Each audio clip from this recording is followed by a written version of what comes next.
Welcome, everybody. Thank you so much for tuning in. Today, we have a very special guest for our catch-up, our meetup, all about job interview tips. We're talking careers, so stay tuned. Please remember, drop in the comments some questions for the panel. We're giving away some prizes. We're doing internships, professional resumes. So I want to welcome our very special guest. Our mystery reveal speaker is Craig from Amazon, and yes, the Amazon. So he works for Amazon Web Services. So proud to have you partnered for this event. For those that don't know, my name is Jess. I'm from Reesby. We're going to be spending the next 30, 40 minutes just talking all about interview tips. So like the more comments you guys have, the more questions you have, I will be answering them. We will definitely get to those and there'll be tons of prizes. So make sure you drop a comment, tag a friend. So Craig, first of all, maybe introduce yourself. Tell us, what do you do over there at Amazon in the secretive labs, there at AWS? Oh, in the secretive labs. Yes. No, this is the secretive lab here. No, this is my home office. That's a great background. Thank you.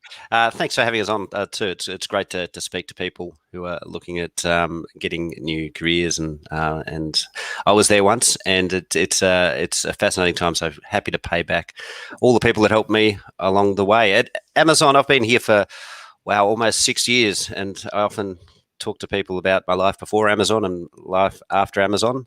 The last few years, I've worked very, very much with public sector customers, so governments and universities, on their smart initiatives, so smart cities and smart buildings, smart highways. Everything's got to be smart these days. So how do you connect the physical world and the digital world, and learn more around what's happening in that space and what citizens are doing, and ultimately improve the lives of customers and citizens through the use of technology. So I get to meet some amazing companies that are building great solutions in Australia, and occasionally get to take them global as well, or help them go global by supporting them through Amazon. So it's a unique position I'm in. The big question that I've got: have you met Jeff? What's he like? That is no, I haven't met Jeff. So he did visit Australia a few years back, and some of my colleagues in Sydney got to meet him and said he was a lovely fellow. But so far, no, I haven't crossed paths with him. Haven't met him. Well, I'm so excited, and when he's there, I hope you will drop me an invite for sure. So, how did you end up at Amazon? Like, talk me through how this all happened. Maybe give us a bit of background. Where were you before that? What's your secret? I guess everyone's wondering. Well, I think a few things happened at once. So sometimes, in your career, things that don't work out so well can actually end up being things that spur you on to things that turn out for the better. I was working a few years ago at an Australian company. I was working on some cloud migrations, and at that point in time, cloud was quite new, and I didn't understand much about cloud computing. And for people who are on the call, Amazon Web Services, the cloud computing business unit or arm of Amazon Web Services. Yeah. Everyone knows Amazon is like the retail, kind of like, the eBay Plus kind of thing. But not many people actually get it, that they are a tech company. They develop, cloud solutions. At Reesby, we actually use that in our tech labs. I can safely say highly recommend for sure. Our team love it. So if you're into tech, I just dropped a link down the bottom. You can get certified there. They've got some free education tools on the website. I just sort of cut in there, but amazing. Talk to us about the difference. What's the difference between working for Amazon versus AWS? Is it really separated? How does that kind of work? Well, it's Amazon and AWS. There's no difference. I've got an Amazon.com email address, and we just work for different customers because they're different, using different services that we have. So it's a very similar, very similar culture across the board. We hire around Amazon leadership principles, which we look at the characteristics of the people that are going to make good Amazonians. If I could roll back just a little bit to when I started looking at cloud computing, having worked in technology for a long period of time, what cloud computing brought to the market, which was different, was that you couldn't have this webinar 10 years ago unless you're a big company, a big corporate company with large budgets. Cloud computing has allowed startups and entrepreneurs and innovators to build these solutions because they can use cloud computing components to get started. And I think when I realized that the world of computing had been turned on its head by this cloud computing, I wanted to be a part of it. And the way I got into it was a little bit. I wrote a blog about it. I was trying to understand. Actually, originally thought I was going to write a book on it, but writing a book was going to be. I started ambitiously, and then it turned into a blog. It's still out there, actually, if you want to see what my thoughts on cloud computing were for 2011. And it was through writing that and sharing what I'd learnt through the roles I was doing at that point in time with just the public on the cloud. I came to better understand what cloud computing was going to mean for technology, and I think then I had a couple of roles as a consultant in government as well, and so when the role came up, I was well situated to work with government customers that were perhaps using traditional technology, but also were looking at how they could use cloud computing to build solutions to respond to citizens that are finicky and always changing and always want more from their governments, and also when times of critical times like the last 12 months where governments have had to build systems often in days and weeks that previously they had the luxury perhaps of taking months to build. They've been able to build systems like the COVID hotline that the West Australian Police set up in 2 weeks. Wow. I worked on a call centre solution 10 years ago, and I tell you what, you couldn't do much without a few $1 million and 6 months of work to build a call centre back then. So it's really exciting time to be working in technology because you can be part of the solution to many of the challenges that are around. I love it. I love it. Look, I think that tech is the future. I mean, those that follow me already, thanks so much. I really appreciate all your support. I love the comments coming through. We've got people from Malaysia, Sydney, everyone's tuning in. I will get back to some of those comments. The team is responding to you guys because obviously I got to engage. But I guess, from my perspective, the future is IoT. It is technology. It is cloud computing, quantum computing, I believe, artificial intelligence, which is the stuff that, we work on in the Reesby lab. So I'm just super proud to be in this industry. And for those of you who are not, by the way, this is not just a purely tech event. Like, we're going to be talking about tips that is going to be applicable even if you're in like accounting, right? So, but, I do want to encourage you to move towards technology because in a few years, I don't think accountants will be around. I mean, we've already got things like, cloud accounting software. You've got the Xero suite. You've got so many products, and artificial intelligence can like fill in these gaps. And yeah, I just really reckon if you're not in tech, it's like, and the money is great. So we can get to all of that. So, but in your perspective, like, let's say anybody who's either in tech or not in tech, what do you reckon are like the next hot upcoming jobs, industries? Like, what would you say, Craig, to get into? Is it cybersecurity? Is it, cloud security? What do you think is going to be hot? So at Amazon, we're still in the early days of this titanic shift to cloud computing. If you look at the spend of governments and corporations and across the ICT market, it's still cloud computing only makes up a small portion of that amount. And we believe over the fullness of time, most of workloads will be hosted in the cloud, given the benefits of cost and scale and security and reliability. And increasingly, it's important for customers, whether it's in the commercial sector or governments, to be able to respond and build new systems really quickly because their customers, like our customers, are finicky and never settled and never really content with what they have. They're always looking for that little bit of improvement. So cloud computing is a great skill the AWS certificates, such certifications such as the Solution Architect Associate one is really well received in market and is very desirable as well. We have a program we launched last year called Restart, which is to look at underemployed and unemployed people looking to get some entry level cloud skills. We're partnering with an organisation called Goanna in Australia that is working. It's an Indigenous based organisation, but they look after anybody who's looking to reskill, and we're partnering with them on the cloud skills. And they support people across Australia, and we're doing this as a global program as well. We also work with universities and educators across AWS Educate to support. I think we've supported millions of students so far in over 200 countries as part of the AWS Educate program to help them with the skills. And some credits so they can explore cloud computing and start to build skills.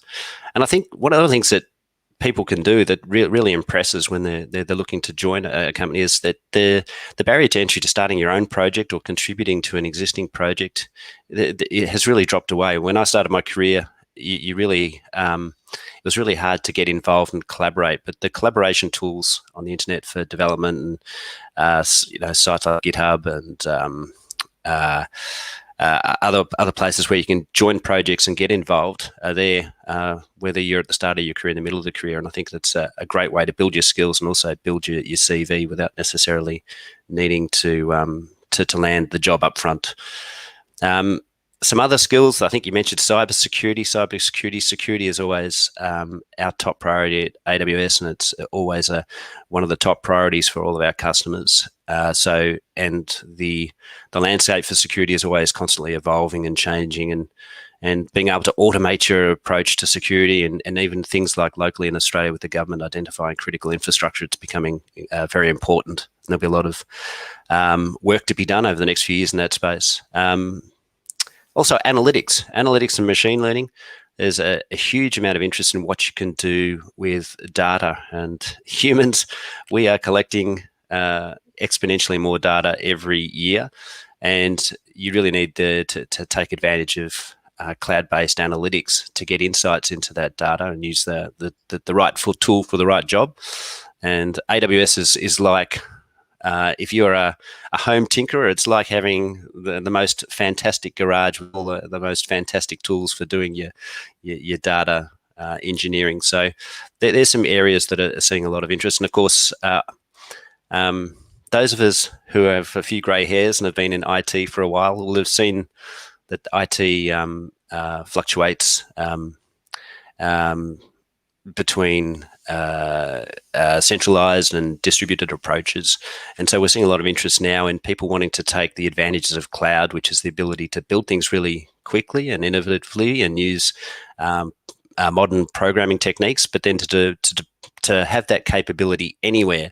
So whether that's in the data center or in an IoT device. So there's a lot of interest happening in that space with how can you modernize things like manufacturing, and manufacturing-like environments like utilities and even in defence. How can you take that capability and make it available anywhere, down to a sensor, all the way out to remote locations, even in satellite and that type of thing. So there's a lot of interesting stuff happening in that space as well. I actually studied engineering back in the day, so it's funny. I've gone all the way to the cloud. Now I'm back dealing with systems on a chip and RS-232 ports and all the stuff I started my career with as well. School. Yeah, we're getting, I think we are moving a little bit towards more of the integration. I call it the blue suits and steel cap boots. It's like this integration. We've got smart cities coming out with, people are wanting PCB designers again. So things are sort of changing, especially here in Australia, because we have such a push to make our technology here. One thing I want to add to the data science stuff that you're saying, and I'm going to get to some of these questions too that are in the comments as well. But one thing I will say is, data and big data is so important, particularly with IoT. We're going to have this huge influx of data. We're going to have virtual reality. We're moving towards 5G, right? And then we also have to remember one thing, like it's about making the best use out of that data. So I'll share a story with you because it does touch on, you mentioned that you've got this program that supports Indigenous people. At Reesby, we're really big on diversity. Like we've run this internship program for such a long time, and we've helped so many people, particularly like international students who need their foot in the door. You can go online, you can apply. It's reesby.com.au/internship. We're going to have that at the end of this. But we actually have this program similar to you said, like the Restart, where actually you can enter as a mid or late career professional, get an internship. We've had people in their 60s, you know, who've been IT managers and .NET developers, and we're teaching them React, and they love that, and, you know, and as well cloud, and they're working on our AWS stuff. So I really love that. And talking about, like, you know, the Indigenous population, they are like the oldest civilization in the world, the most longest continuous civilization in the world.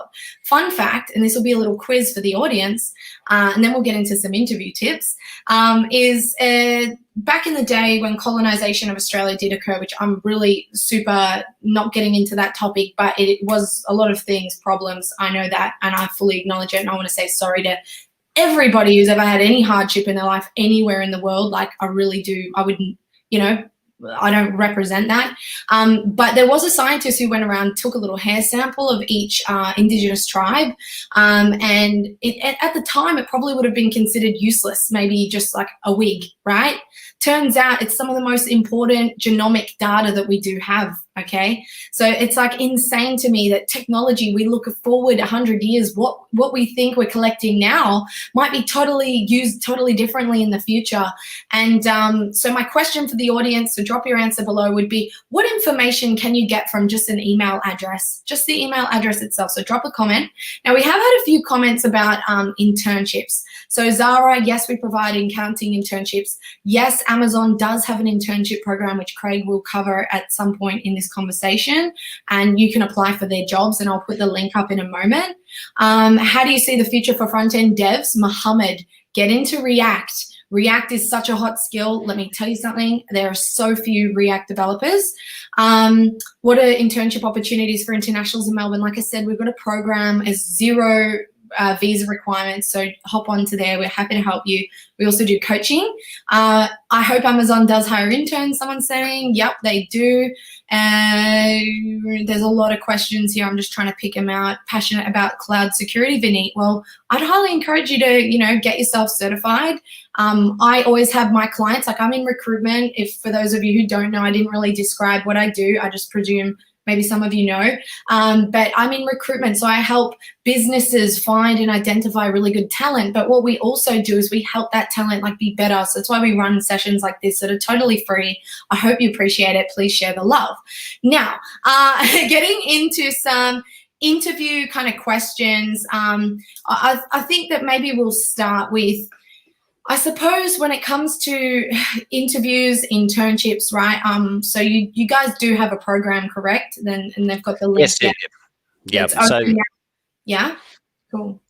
Yeah, so it can all be found through our Amazon.jobs site.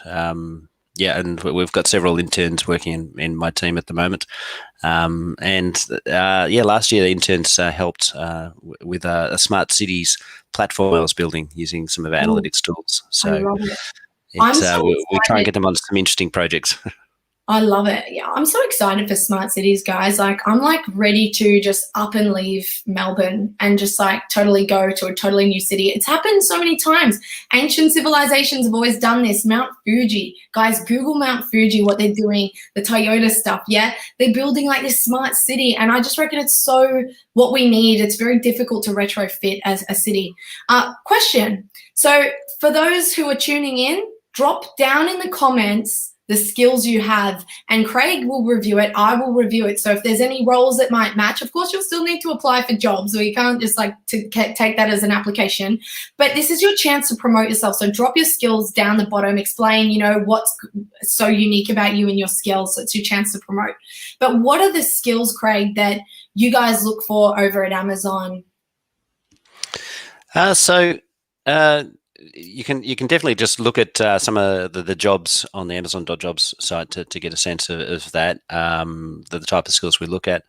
When you do apply at Amazon, we really ask our applicants to look at the Amazon leadership principles. Amazon leadership principles. If you've worked at in organisations before, you'll be aware of missions and values and that type of thing. But at Amazon, the leadership principles are actively used in emails and webinars. Where we do use them as a way of um, allowing people to make decisions in the workplace around how to best support their customers. And the first leadership principle is customer obsession. So always trying to understand a customer's need and work back from it. So if you're looking at a job at Amazon and you've got technical skills in cloud and you've got some skills in perhaps a specialist area, like we've mentioned, security and analytics are hot areas at the moment. Also, have a look at the leadership principles, because we find that the kind of people that succeed at Amazon are builders, people who build on behalf of customers who, as I mentioned earlier, are really always perennially unsatisfied. And we seek to provide or have people that can join our organisation that fit in with that culture. A colleague of mine who joined passed a comment that when they saw the leadership principles, they said that just looked like being a good professional to me. So if you Google Amazon leadership principles and have a look, and you feel like that just fits with the way you see the world, then we're always looking for more people as our organisation grows. So one of the things I think is if you've got a CV, and this is I tell people who are interested in working at Amazon, and I'm sure you've used this approach, Jess, with people you've advised. The STAR technique's great for organising a CV. It's your CV's purpose is to get you an interview.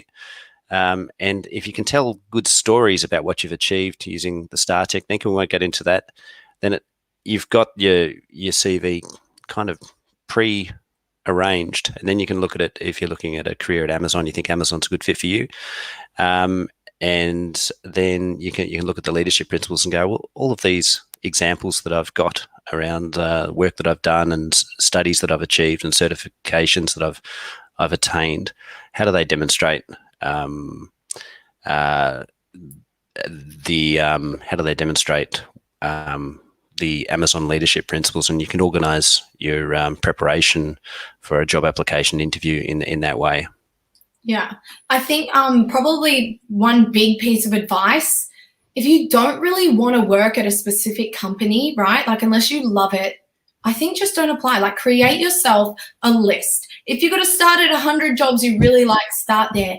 Then take it down to 20. I'm talking research, guys. Like you've got to treat this like a school project or something, yeah? So break it down, figure out is a location near you or the skills what you want, check out the reviews, figure out, am I going to add value to the team? And then only apply to jobs. I use that, that lady who does the cleaning. She says you grab something and it sparks joy. If it doesn't spark joy, don't apply because you're not going to put the effort in. And to be honest with you, a lot of you spend over $40,000 on your degree, right? Your studies, spend plenty of money on your $300-400 on a pair of sneakers, right? Or Ray-Ban sunglasses, but then you go and get $11.99 downloadable template off Google and check out like tips on there. Invest in a professional resume. Honestly, we're really happy to help you guys. After this, we might run a special promo just for you guys. Like I literally don't care because I really want you to have a better career. Do you know what I'm saying? And so if you're saying like, is there any template? Once again, like template resumes, like really you want to ruin your own career. Like you don't want to put in the effort and time. And that's for a different, like we will get to resumes, but like resumes is vital, guys. But I honestly think you're the professional in cloud or engineering or marketing. You're not a professional resume writer. So stop trying to take on a job that's not for you. When you come into a company, do they ask you to do accounting as well? And, do they ask you to do the whatever else it is? They're not going to, because it's not your specialty. So focus on your specialty. Now, I wanted to share with you a couple of like interview tips and tricks that I think are going to really help, and Craig's definitely going to chip in here. Firstly, I want to start by saying professionalism is number one. You guys are no longer students, okay? People don't really want to help you as much. You have to go out there and do things on your own. That's requires investing in yourself. Can't just sit there in denial like, oh, I'm just not getting any jobs. I've applied, no. Take yourself to a coach, get yourself a coach. We do interview coaching sessions, or you can find anywhere that you like, that you want to do coaching with, and get yourself a coach and take it seriously. I guess my first number one experience, I will share with you some best and worst interview stories, and maybe Craig might want to share his. But for me, probably the one of the worst interviews I had, and I've had many. I've literally done thousands of interviews, guys. This is my job. My job is to look at people, assess them, figure out who they're suitable for, which client, what are their strengths, what are their weaknesses. Because once again, when we meet with you, we're not trying to look to not hire you. We want to fill these jobs, right? But we need to figure out, well, which company are you suitable for, and where do you need some improvement? But my number one, probably worst interview story was someone showed up super late. They came with their friend, which I was just like, why? Backpack, came with a big backpack, came with their friend, was barely dressed appropriately for an interview. I know that there's different ways of going about it. What's the sort of dress code for an interview over at Amazon, Craig? There is no official dress code for an interview. A lot of this comes down to the Amazon leadership principle of earn trust and also bias for action, as we say. And you're sending subtle. If you show up in thongs and board shorts, you're sending signals that you're not. You might be great for the job, but everything you're wearing is sending the wrong message. And of course, that's going to mean that as an interviewer, you're going to be challenged unless this person's a prodigy or something like that to really. There's always exceptions to the rule, guys. Yeah, and that there are, but you kind of base it on what people look like or dress like. I get it, and you don't need to even have an Armani suit on or anything, but it's just putting in the effort. Do you think so, Craig? Putting in that effort to show you care and that you're professional, to be taken seriously. So I'll share an embarrassing story that one of the interviews where I wore the wrong thing, and hopefully this doesn't get back to my workmates, so they'll give me a big ribbing. But I went to a presentation, and they asked me impromptu to do a whiteboarding session, so to draw up some architectural things. And doing an interview is always a stressful situation. And for some reason, I wore a pale blue shirt that day, and I thought I did an amazing job, but wow, I had some sweaty armpits at the end of that. Yeah, you got to wear stuff that works for the weather for sure. Yeah, you do need to, and you need to learn a little bit as you go. You do need to think. I think often at times interviews are lost and they're not won. It's just that you can remove some of the things that aren't working for you. Some of your blind spots, perhaps, it can make a difference. But definitely in an interview situation, you want to earn the trust of the person that you can do the job. And trust is easily lost. And not appearing to have dressed well for an interview definitely sends a signal that you're not somebody who's going to be perhaps putting in the effort in the job. But that said, there are different reasons for that. There are cultural reasons that people dress a certain way. There's weather. There's a whole bunch of things. And I don't necessarily see many people coming in suits and ties for Amazon interviews. We're quite relaxed about that. Yeah, and that's good. So it's all about reading the room, guys. So wear stuff that's appropriate, that's nice, neat, tidy. It's not a time to make a fashion statement. I've seen leather gloves, leather jackets. All it can do is distract. So keep it simple, because you want to be you as the focus, right? It's not your outfit. So that's just one little, I guess, sort of comment. Probably in terms of best interview. that I had is just a girl who, she was super prepared. You know, she was so, it makes such a difference when you're really prepared, when you have done your research. Don't just look on the website, like look at articles of what people have done. Like this girl actually came in like with, she was for a marketing role with us. She came in with like a full campaign that she thinks would be really successful and would work for us. And I was like, wow, okay, you've really prepared. She cared, she wanted the job, she took it seriously, and she got the job. So pretty impressed by that.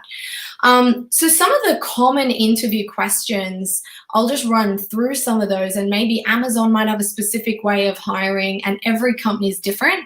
A really good tip is to check out on Glassdoor. Sometimes they've got the interview questions there ready to go for, you know, that. So drop in the comments, what is your weirdest interview question that you were ever asked? Or, you know, or maybe the like most memorable interview question you were ever asked. I'd love to hear it. But firstly, the number one question that you're always going to get asked is something like, tell me about yourself. So this is usually that very start part. You know, don't go like starting with what your name is and where you come from, because the thing is, like, they already know that. I think start with who you are, like as a professional, and what you do, and start with the most relevant experience of the job you're applying for. If it's a cloud security architect role or whatever it might be, start saying, well, I'm a, you know, cloud security architect with, you know, 6+ years experience. I have really strong experience with, you know, Amazon AWS, this, like whatever it is, right? Listing all of their skills. And at the moment, I'm just really looking for an opportunity to kind of take on a team leadership role or whatever it is. So you want to be talking more specifically around what the job ad said, okay? But you're calling to your own personal experiences, you know? And then some of the questions you might get, like, what's your reason for applying? What are your top 3 strengths and weaknesses? Where do you see yourself in 5 years, you know? And also salary range, or what's your salary expectation? That can sometimes come up, not always. If they say salary, guys, you don't say market rate, please. I don't know, but to me, having an understanding of what your worth is, what your value is really important. You need to know what you want from a financial perspective, or at least it shows some certainty. I know if you're a student, you've got like, you know, you're a graduate, you don't want to be like set in stone, or I need 80 grand, or I'm not going to, you know, take a job. But like, have a range, you know, I'm seeking between sort of 60 to 80, depending on the role, or, you know, do your research on what the job was advertising, or Glassdoor, what the typical rate is for that kind of thing. But talking on weaknesses and strengths, I am going to put you, Craig, a little on the spot and ask you, what do you think are your top weaknesses? You know, just to give an example to the students. What do you think? Well, you mentioned React. My React skills are pretty horrible. I tend to do everything in Python, especially as you know, I work in IoT and Python's quite prevalent. But I'd love to get better at the skills in that particular area. I think early in my career, I think I've got a lot better at this. Was understanding what I was really after. I think in the early career, I worked out that I really liked being around people that challenged me, and I also liked a little bit of variety in my workplace. They were the things that were top of the list for me, but I didn't have a very specific goal of what I was after, and I realized that is actually really worth spending the time on that. And if I could go back and speak to younger Craig, I'd say, you know, take some time to really get a sense of what it. And it doesn't have to be the same thing. You know, as you go through your career, your things change. So IT people and engineers can overanalyze things, and I'm still guilty of overanalyzing things. So I think overanalysis can be the enemy of action. So spend some time, but definitely take action, and that's something. The other thing that it's been great working for Amazon is around thinking big. I think sometimes our aspirations, if they're modest, then we might achieve them, and then go, now what? So I think one of the Amazon leadership principles, which I really find resonates with me, is think big. So once you've got an idea, imagine, you know, what is it if it's 10 times that size, or 1,000 times that size? What happens if that is a global solution that you're building in a multi-billion-dollar business, perhaps, if you're just starting out and you're thinking as a startup. So really challenge yourself to think big, and I've got better at that as I've got through the career. I asked for 3, he gave me 4. Look at that. Oh. Honestly, everyone, the thing is, when it comes to weaknesses, we want to actually just understand you better, so be honest. Like, I mean, there's certain things you don't want to say, like, oh, I think it's because I sleep in all the time. Like, I mean, that's just maybe a bit too much.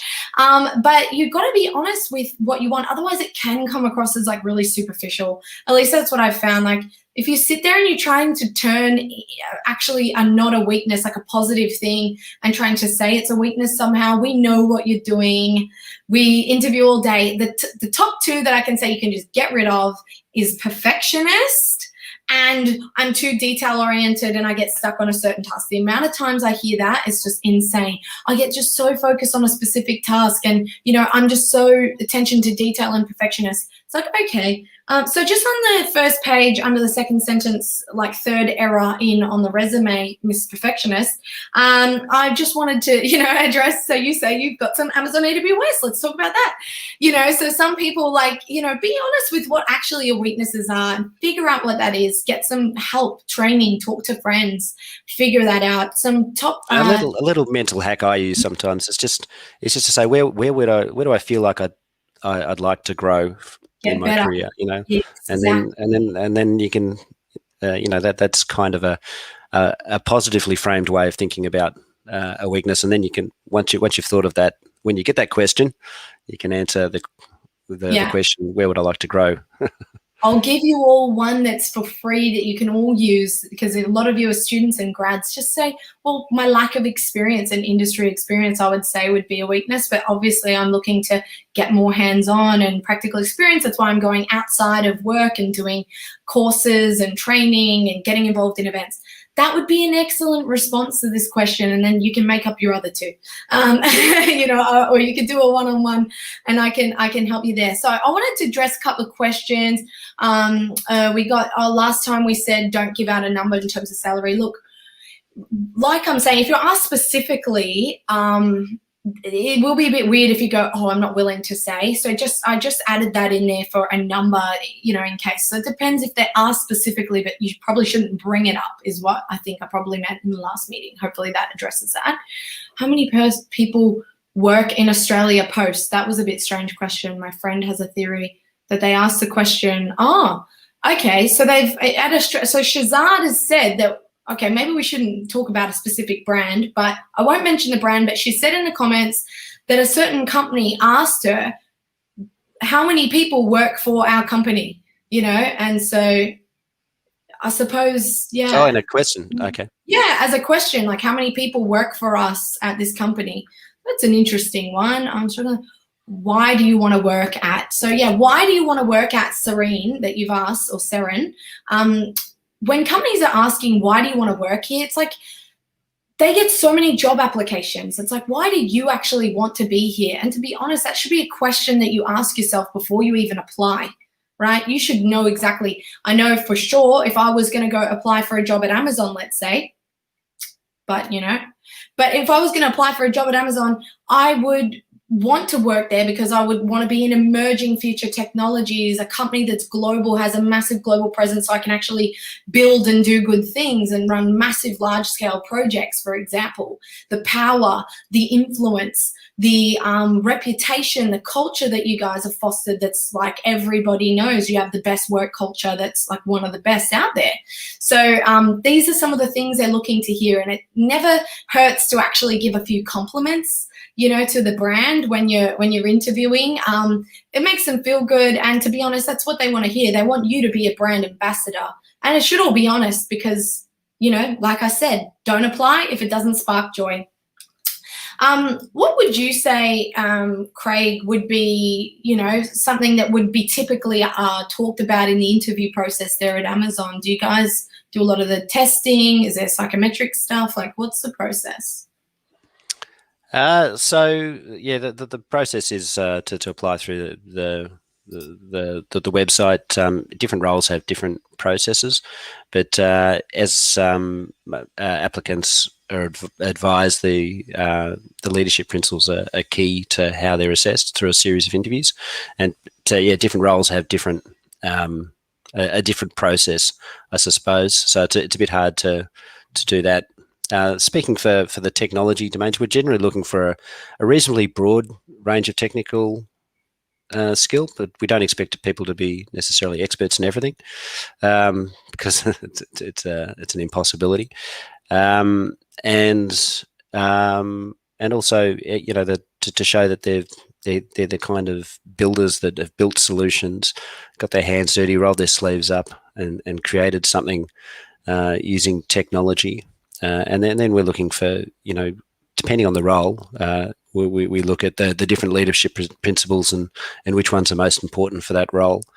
And so if somebody's really interested in working at Amazon, I can't advise them enough than to Google, search those leadership principles and think how your work experience and your study experience applies to those.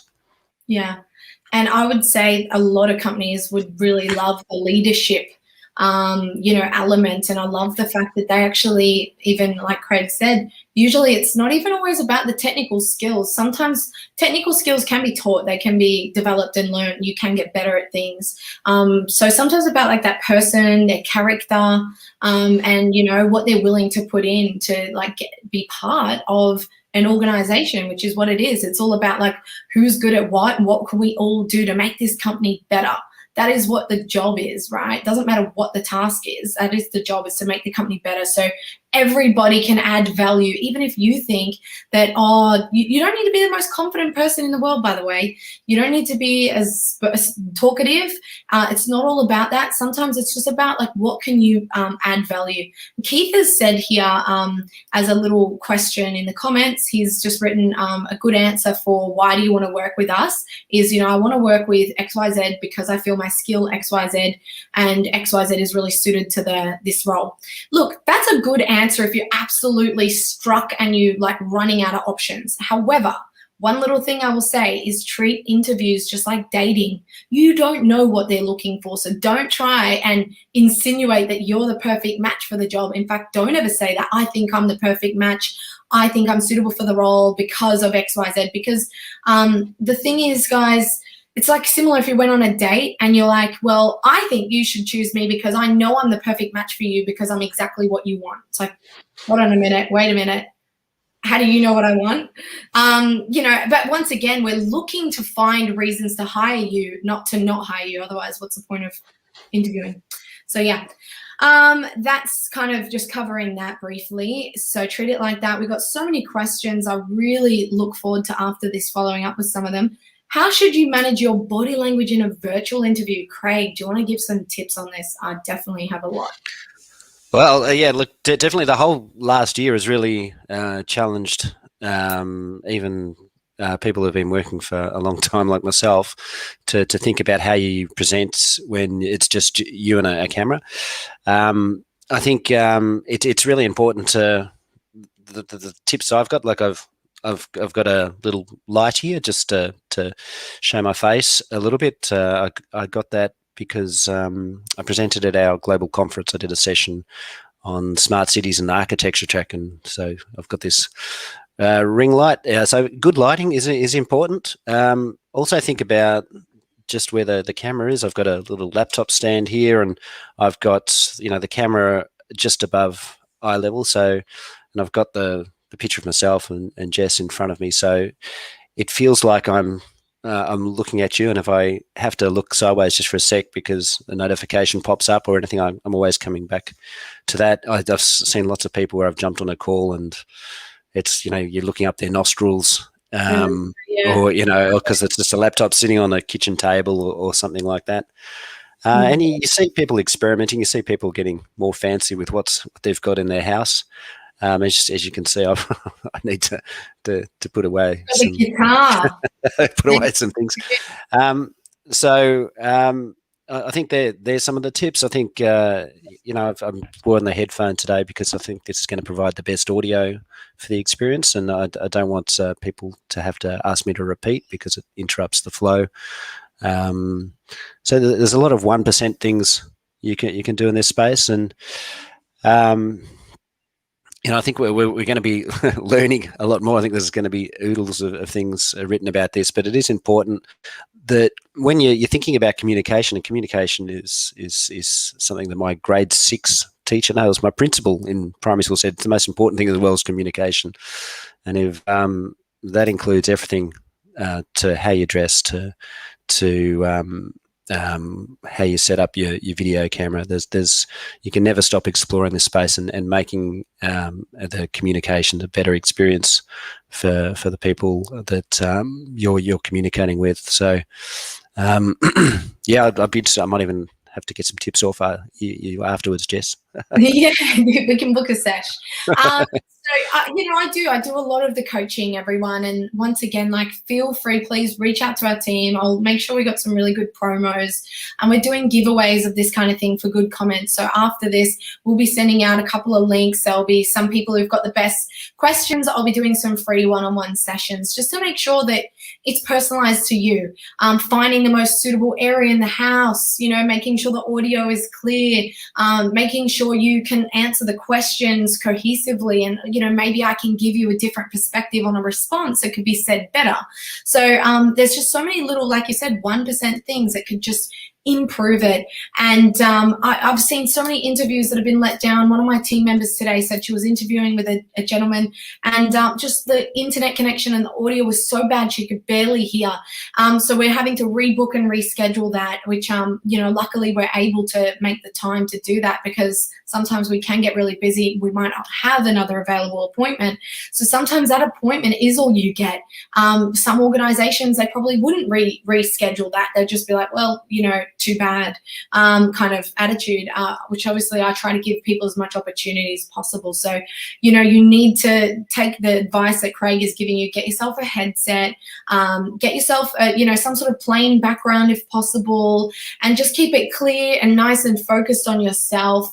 And, try to not fidget and swing too much. I really am anti shaking the legs and stuff, because it's like makes you it makes actually the interviewer more nervous, because it's the energy, the vibration, the sort of the shaking. Even though you might be nervous, really just try to calm yourself down, even if it means putting your hands on your legs to just sort of stop that. That's a big tip. And have your water here and ready for when you need to take a sip, because after talking for so long, you will need water. And the same goes for the physical interviews. When they ask you, do you want some water? Say yes. It's not rude to say yes. I ask you that for a reason, because then later it's awkward when you go, sorry, can I just have that glass of water, please? So make sure that you ask, because you never know, the interview could go on for quite some time.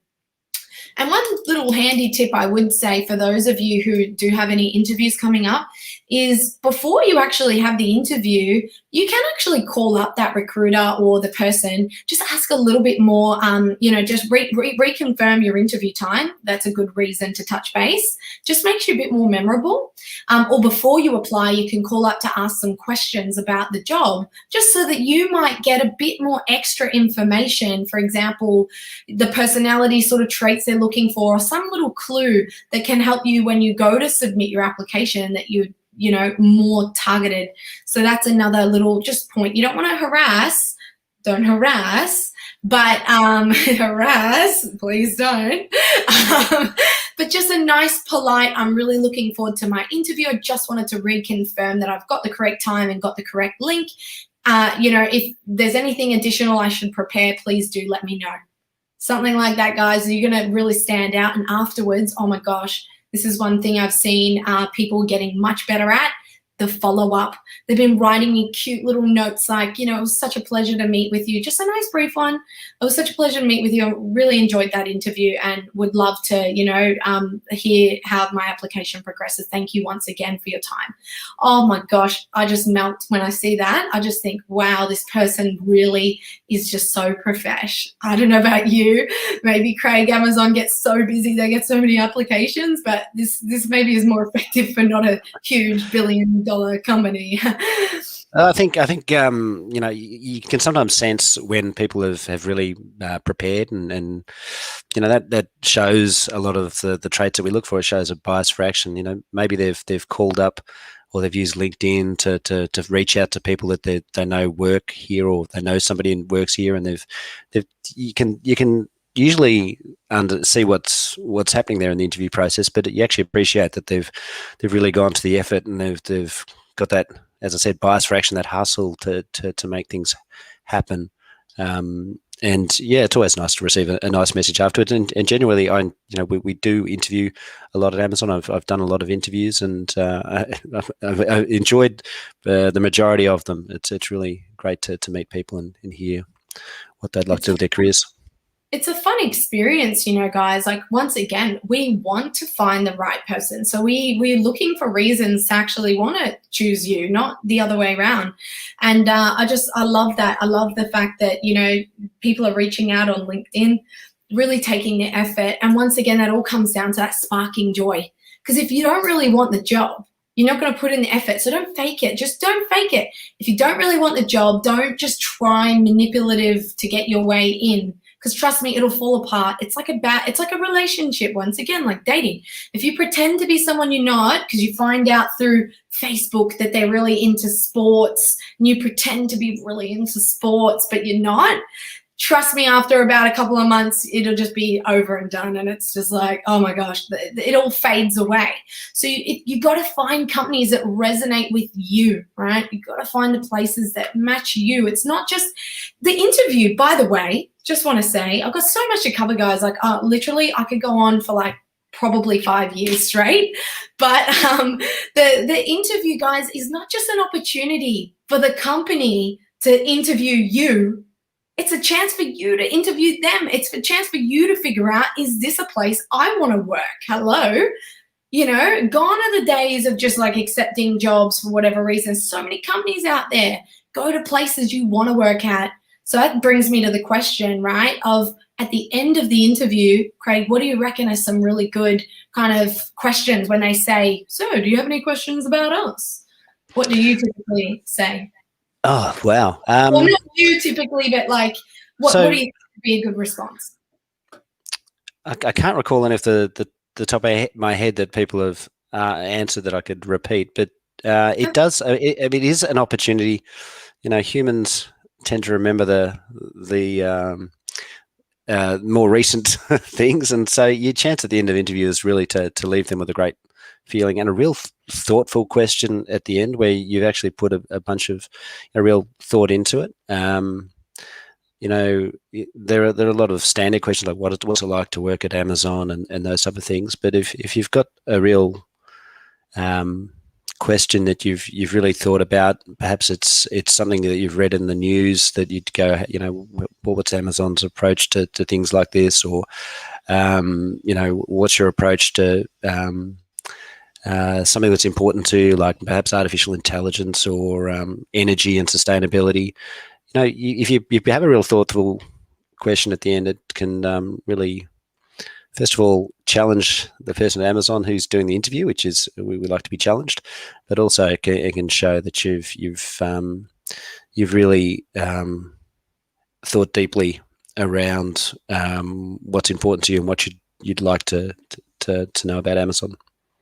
Yeah, I think it's always important, guys. This is your opportunity to kind of like understand what is the pathway, right, for this role. Like, what would be the succession plan could be a really good response, because it's sort of for you to understand. We're looking for people who are professional, who, you know, when you come on board, we want you to actually be aligned with what we are trying to achieve. So it's a very good question. This is as well not just a way to like leave an amazing impression, which you're right. I would probably have like a amazing final question that is like sort of more focused around leaving that impression. But I think maybe prior to that, it'd be really good to actually ask questions that are kind of important for you to know, like, you know, that of why you want the job. So for example, if you are the type that really wants to get into a more senior role over time, ask about the succession plan. If you're somebody who really values workplace training or workplace culture, like activities or anything, ask that in the interview. And particularly if you've just lost a job or like had a bad experience in a company, obviously we don't want to talk negative or anything about any of the old companies, because all that does is make you look bad. But you know, you might want to just quickly ask, like, you know, so for example, what would be the typical work, you know, week there? So you know what I mean? So that you can understand if maybe your previous role, it was like disorganized and you were working too many hours, you can sort of try to just nicely get that answer before you go ahead and kind of, you know what I mean, accept a job that might not be a fit for you. So make sure it's well, we have people ask, you know, what's a day in the life of an Amazonian, and you know, we talk through, I can talk through what my day was like, or what a typical day is like, and I think that sometimes is a way of people starting to elicit, you know, what it's like, because Amazon's a very large company and there's a lot written about us, and so people want to understand what reality is. So I think the internet is always full of you never know, right? Like conflicting views, and it's horses for courses, right? If one company, it might not be suitable for that person. Let's say you read a review online and they go, oh, it was a horrible experience. But then there might be like 500,000 other people who work there that love it. Do you know what I mean? So you have to remember, it's similar to dating. Your ex might be suitable for somebody else. They're just not suitable for you. Do you know what I mean? Like, so it's really important that you try to remember that the relationship chemistry and kind of what works for you is not always going to be the same as somebody else, what they want, and etc. So you've got to kind of like figure it out. And yeah, Benet is going Amazonian. Yeah, I love that name. Reesbyan doesn't really work. We're going to have to come up with something. There's no Reesbyan. We've got some questions because we're going to be wrapping up pretty soon, guys. So we got about 5 minutes or so left. So let's just have a little look. See, Peter had a really good remark up there about pre-recording yourself to sort of see what you look like. I believe always prepare like you're preparing for a movie. You know, even if it's not a video interview, let's say it's a face-to-face interview, run through a script, have it written down. But don't do this and in the interview, obviously, but do it like weeks in advance. Write it down exactly what you want to say until it becomes more natural, so you've got some speaking points, you know?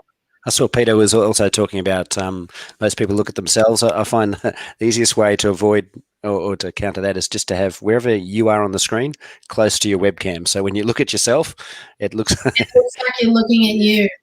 Yeah, just kind of just a I look all over because right now I got comments, I got this, I got that. Everyone's messaging me and DMing and questions, so I'm trying to navigate that. Okay, we got a few more. My skills, marketing. Oh, someone's given some skills that he's got. Mohammed has said a little bit more about what he does. So we will have a review of that a little later.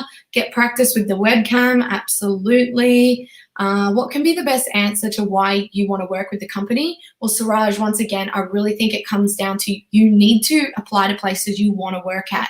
That's a personalized question. That'll be, why do you want to work there? You could ask yourself that. Don't even worry about the interviewer asking you that. You should know, because you applied, why you want to work there. So that's a question for you to ask, right? I try to get people to think differently about these interview questions, because it's not always about just giving the correct answer. Because what happens if you do that, if you just come up with the correct answer, guys, it will come across as fake. It just does, and it's sort of heartless, meaningless, and there's the motivation is not felt. It's not as deep, kind of like when someone sings a song and they really mean it versus when they don't. You can tell when someone means something. When someone says sorry to you, for example, you know when they really mean it. Humans, we can pick up, and hello, people in human resources, we are trained to look for these little things in your body language. You know, you might give an answer and then later give something that makes me question your previous answer because you've said maybe a lie. You go, oh, I'm really organized. And then like later you say, oh, what I really struggled with was sort of staying on top of projects and multitasking. Oh, wait a minute. I thought you said you were organized, you know, so now you're a liar. We think we're psychologists, basically, is what we're trained to understand human psychology. But once again, we're not looking for ways to not hire you. We're looking for ways to hire you. Just trying to check if I've not covered. There's so much to cover. Craig, did you have something to add?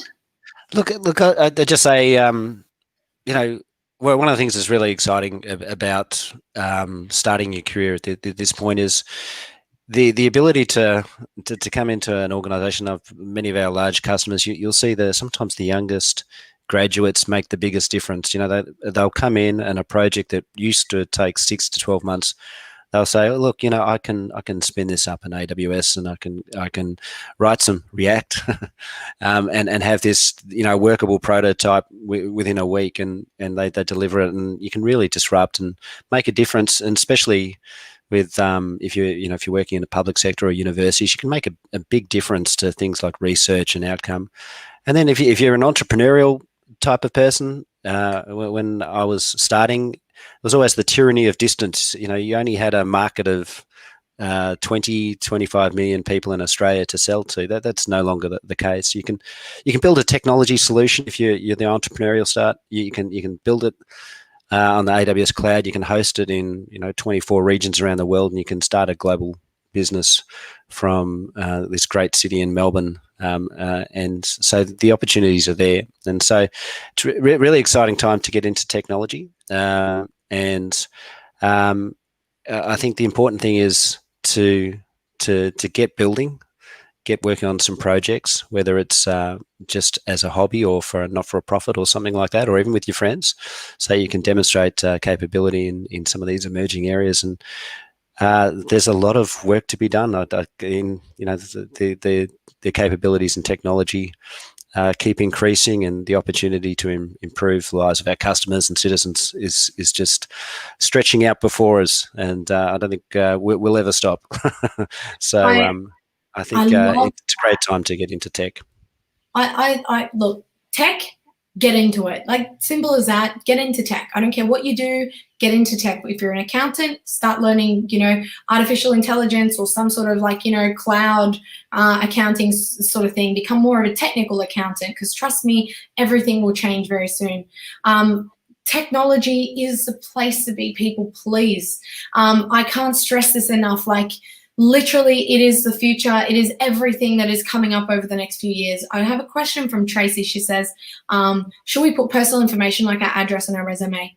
Let me tell you something, darling. No. Please do not do that. You are young people. Be very careful where you send your resume, where it goes, what you put on there, because it's personal information. You don't know who's reading that. It's all about security. So you can put just Melbourne, Vic, or if you're in Sydney, Australia, whatever, but don't put your full address and visa details, and be very mindful. Just check where you're applying and do the right thing, which is why I say do your research, come up with 100 and scan it down to 20. There are so many questions, guys, but we really are out of time. So I really hope that you appreciate this event. It was a free event. I hope you appreciate Craig's time. We got 4 angry faces, but we got 122 thumbs up. So if you loved it, please give us some more thumbs up. And I'm sure there's more, because that's all I can see on my end. We're across 7 different platforms right now. So please show some love to Craig. Give us please thank him. I really, really can't stress enough. He's made time out of his day to come and talk to you guys. This is all to try and help you as best as we can. If you need more tips and advice, please don't hesitate to get to reesby.com.au. If you want to apply to Amazon, get onto Amazon. There's the website links. I'll get that out to everyone who's registered. So get onto reesby.com.au/tech events to make sure you're registered, or this academy address, it's down the bottom. And we'll be doing the prize announcements as well after this via email. So you get an email for the best comments because we have to go through those. But I will probably say that I certainly would love to give one consultation session out now. There was someone who mentioned his career and experience really nicely. He said he had over 15 years experience. Where is he? Where are we? Here we go. Mohammed Gazia. Buddy, I'd be more than happy to do a one-on-one with you. So well done for telling us a little bit more about what you do. I love that. And yeah, I'll send you a message and we can arrange a time. Thanks so much, Craig. I literally am out of breath because I just had to squeeze it all into 1 hour. Ugh. Thanks, Jess, and yeah, thanks to everybody who's listened. And if there are any questions, Jess, that come back through that weren't answered, feel free to send them through to me, and we can try and put them in a follow-up email. 1,000,000% down here, guys. You're going to see very soon the pop-up I'll just do for jobs. Here we go. Jobs, there's a link. Hop on there, see what you can find, start building your experience, guys. If you need internships, hit us up or hit up Craig. They have a program, we have a program. Thank you so much, and thanks to our marketing team for putting all of this together, and have a wonderful night ahead. Hope this helped. Thank you. Everybody. See ya. Bye for now.